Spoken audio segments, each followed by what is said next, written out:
Баршаңызға қайырлы күн достар, арнама қош келдіңіздер.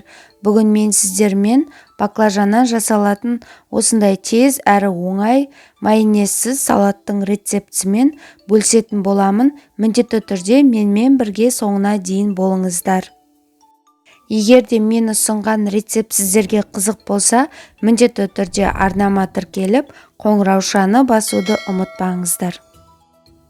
Алдымен 2 үлкен баклажанды жуып тазалап алып, видеодағыдай домалақтап турап алып, ыдысқа салып, тұз сеуіп, жақсылап араластырып 30 минутқа қоямыз.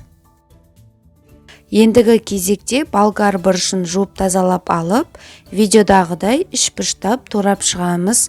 Салатқа пайдаланған барлық көкөністердің құрам мөлшері төменде описаниеде толығымен болады. Міндетті түрде қарап жасап көріңіздер. Енді қиярды жуып тазалап алып, керек емес жерін кесіп тастап, дөңгелектеп осылай турап шығамыз. Табаға күнбағыс майын қыздырып, баклажанның екі жағын қызартып қуырып аламыз. Баклажандарды ешқандай ұнға, еш нәрсеге аунатпаймыз, тек қана өзін осылай қызарғанша екі жағын қуырып шығамыз.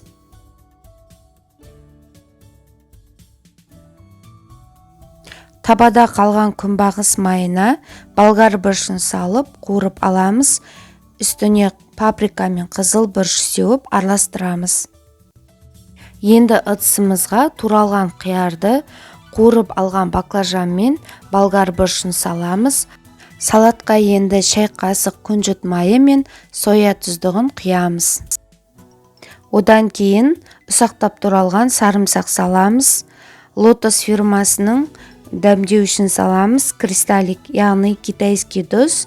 Қант сеуіп, жылы күйінде араластырып, дастарханға теплый салат ретінде ұсынсаңыздар болады. Міндетті түрде қыздар жасап көріңіздер, жақындарыңызды қуантыңыздар. Егер де осы рецептім ұнаса лайк басып, арнама тіркеліп, қоңыраушаны басуды ұмытпаңыз. Сіздерге ас болсын.